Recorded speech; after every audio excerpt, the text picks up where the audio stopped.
नोरमा group, जो सोचता है वो करता है, आपके अपने सपनों का आशियाना। नमस्कार, मैं शालिनी और आप देख रहे हैं N2N भारत। आइए बढ़ते हैं आज की बड़ी खबर की ओर।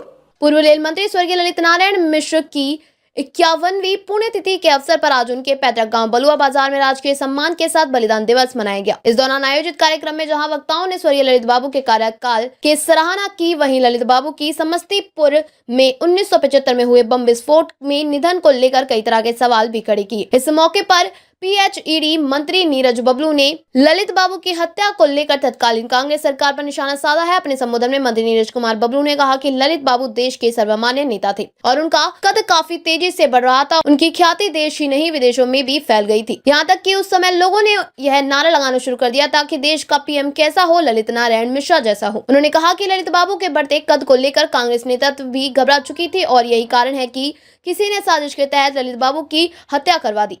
ललित बाबू की हत्या को लेकर 40 साल तक मुकदमा चला, लेकिन इस मामले में कोई जेल नहीं गया है, जो चिंता का विषय है। मंत्री ने कहा कि परिवार के लोग भी न्याय चाहते हैं। इस मौके पर स्वर्गीय ललित बाबू के पौत्र सुमित कुमार ने भी स्वर्गीय ललित बाबू के हत्या की मामले की पुनः जांच करने की मांग की है। उन्होंने कहा कि ललित बाबू की षड्यंत्र के तहत हत्या की गई, जिसमें आनंद मागी का नाम दिया गया है, उस जांच से हमारे परिवार के लोग संतुष्ट नहीं हैं। कहा कि ललित बाबू के बढ़ते कद को देखकर लोग घबरा गए थे, जिस वजह से उनकी हत्या साजिश के तहत की गई। कहा काफी सारे फैक्ट्स हैं जिनको जांच करने की जरूरत है, इसकी पुनः जांच की जानी चाहिए, तभी न्याय मिल सकता है। सभी लोग जानते हैं, हमारा परिवार भी बोलता आया है कि ललित बाबू की हत्या एक षड्यंत्र थी। उसमें जो भी आनंद मार्गियों का नाम डाला गया था, उस जांच से हमारा परिवार कभी भी सहमत नहीं रहा है, क्योंकि ये एक पॉलिटिकल कंस्पिरेसी ही था, पॉलिटिकल असैसिनेशन ही था। और वही है कि उनके बढ़ते कद को देख के काफ़ी लोग घबरा गए थे, जिस वजह से उनकी हत्या की गई थी। अगर इसमें पुनः जांच हो सके तो बिल्कुल किया जाए, और काफ़ी सारे फैक्ट्स हैं, काफ़ी सारी बातें हैं जो ठीक से उभर के नहीं आई थी उस समय, उन सबको भी सामने लाया जाए। तो ललित बाबू एक महापुरुष थे, एक अवतारी पुरुष थे, एक महामानव थे, एक विकास पुरुष थे, इसको कहने में कहीं दो राय नहीं है। लेकिन ललित बाबू की जिस तरह से हत्या की गई, वो भी हमारे नए पीढ़ी को जानना चाहिए। ललित बाबू भारत सरकार के रेल मंत्री रहते, समस्तीपुर आए थे और समस्तीपुर में 2 जनवरी को कार्यक्रम था। एक दिन पहले 2 जनवरी को ही जब कार्यक्रम करके वो बड़ी रेल लाइन का उद्घाटन करके निकले थे, तो उन पर बम से हमला हुआ और बम से हमला होने के बाद वो बुरी तरह घायल हो गए। और साथ में हमारे स्वर्गीय जगन्नाथ मिश्रा जी भी थे, वो भी बुरी तरह घायल हो गए थे। और दोनों लोगों को इलाज के नाम पर ट्रेन में लाद करके दरभंगा नहीं ले जाया गया, पटना घुमाते हुए 14 घंटे में ले जाया गया, जिसके वजह से अगले दिन उनका निधन हो गया।